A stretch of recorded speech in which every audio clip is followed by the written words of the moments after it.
महर्षि रमन से बातचीत, आध्यात्मिक चर्चा। देखो साधको, हम आपको एक बात स्पष्ट कर देना चाहते हैं। ये जो ज्ञान है सिर्फ और सिर्फ किताबी ज्ञान है। इससे आपकी आध्यात्मिक उन्नति नहीं हो सकती जब तक आप खुद साधनारत ना हो जाएं, अपने मन को ना समझा लें, अपने मन को हमेशा साधना में न लगा लें। ठीक है, आपके प्रश्नों के उत्तर जो भी होते, शंकाएं होती, उनका समाधान इनसे आपको मिल सकता है। लेकिन आपको क्या है, साधना तो करनी ही पड़ेगी, तभी आपकी आध्यात्मिक उन्नति होगी। चलो फिर शुरू करते हैं इन प्रश्न उत्तरों की श्रृंखला का। एक यात्री, आत्मज्ञान के पश्चात भी क्या जगत भासित होता है? महर्षि कहते हैं, यह प्रश्न किसने किया है? यह प्रश्न ज्ञानी ने किया है अथवा अज्ञानी ने? भक्त कहता है, अज्ञानी ने। महर्षि, यह अनुभूति करो कि यह प्रश्न किसको उठता है। संदेह करने वाले का पता लगने के बाद भी यह प्रश्न उठे तो इसका उत्तर दिया जा सकता है। क्या जगत अथवा देह कह सकते हैं कि वह है, अथवा देखने वाला कहता है कि जगत अथवा शरीर? दृश्य देखने के लिए दृष्टा होना चाहिए। पहले देखने वाले दृष्टा को ढूंढो, बाद में होने वाला है उसकी अभी चिंता क्यों? श्री भगवान ने फिर कहा, क्या इससे कोई अंतर पड़ता है कि जगत भासित होता है अथवा भासित नहीं होता? क्या जगत के अभी भासित होने से तुम्हारी कोई हानि हो सकती है? अथवा जब तुम्हें गहन निद्रा में संसार भासित नहीं होता था, तब क्या तुम्हें कुछ प्राप्त हो गई थी? संसार भासित होता है अथवा भासित नहीं होता, इसका कोई महत्व नहीं है। अज्ञानी पुरुष ज्ञानी को क्रमरत देखकर भ्रमित हो जाता है। जगत दोनों को भासता है, किंतु उसका दृष्टिकोण भिन्न है। चित्रपट का उदाहरण लो। पट पर चित्र चलते रहते हैं, जाकर उनको पकड़ो। तुम्हें क्या पकड़ा है? केवल पर्दा ही। चित्रों को समाप्त हो जाने दो, तब क्या बचता है? फिर वही पर्दा है। यहाँ भी ऐसा ही है। जबकि जगत भासित हो रहा है, यह देखो कि जगत किसे भासित हो रहा है। मैं के आधार को पकड़ लो। आधार को पकड़ लेने के पश्चात जगत भासित होता है अथवा नहीं, इससे क्या अंतर पड़ता है? अज्ञानी जगत को सत्य मानता है, जबकि ज्ञानी इसे केवल आत्मा की अभिव्यक्ति मानता है। आत्मा अपने को व्यक्त करती है अथवा नहीं, इसका कोई महत्व नहीं है। आश्रम में एक पत्र आया था जिसमें स्मृति, निद्रा तथा मृत्यु के संबंध में कुछ विद्वता प्रश्न पूछे गए थे। पहले देखने में प्रश्न तर्कयुक्त प्रतीत हुए, किंतु उत्तर देने में कठिन लगे। किंतु महर्षि के समक्ष उस विषय को रखने पर उन्होंने बहुत ही सुंदर ढंग से उलझन को सुलझाया कर और बताया, सत्य मैं को असत मैं से पृथक न करने से ही यह सब भ्रम उत्पन्न हुआ है। विश्लेषण तथा वृत्तियां असत मैं की हैं, सत्य मैं की नहीं। मनुष्य के प्रयास का उद्देश्य अपने अज्ञान का निवारण ही है। वाद में वे समाप्त हो जाते हैं और वास्तविक आत्मसत्ता वहाँ सदैव ही रहती है। आत्म भाव से रहने के लिए किसी प्रयास की आवश्यकता नहीं है। एक यात्री, मेरी ध्यान अवस्था में तनिक सा विश्रांति स्थल आता है जब मैं अपने आप से प्रश्न पूछता हूँ, मैं कौन हूँ? तो मेरा तर्क इस प्रकार चलता है, मैं अपने हाथ को देखता हूँ, इसे कौन देखता है? मेरी आँख को किस प्रकार देखूं? एक शीशे में। इसी प्रकार स्वयं को देखने के लिए शीशा अवश्य होना चाहिए। मेरा प्रश्न है, मुझे शीशे का स्थान कौन उपलब्ध कराएगा? महर्षि, तब तुम यह प्रश्न क्यों करते हो कि मैं कौन हूँ? तुम ऐसा क्यों कहते हो कि तुम दुखी होते हो? तुम शांत भी रह सकते थे।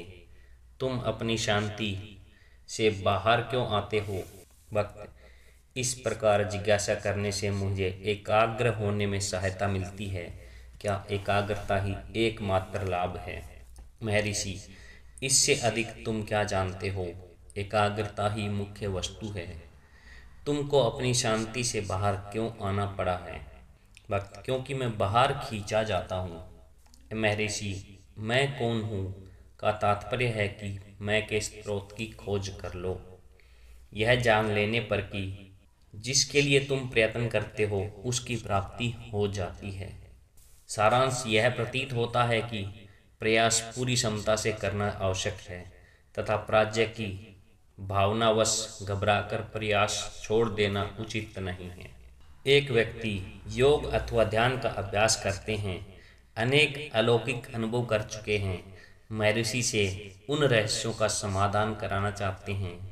उन्होंने एक पुस्तक भी लिखी है जिसका प्रकाशन लंदन से करा चुके हैं। आत्मज्ञान की प्राप्ति उन्हें कठिन प्रतीत होती है तथा महर्षि जी से सहायता चाहते हैं।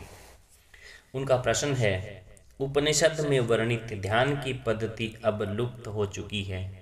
बंगाल के एक महान संत ने मुझे यह पद्धति समझाई। अनेक वर्षों के संयम तथा अभ्यास के बाद मुझे कुछ रहस्यमय अनुभव होने लगे। कभी मुझे ऐसा आभास होता है कि भूमा परम चैतन्य अनंत है तथा मैं सीमित चेतन हूँ। क्या यह सही है?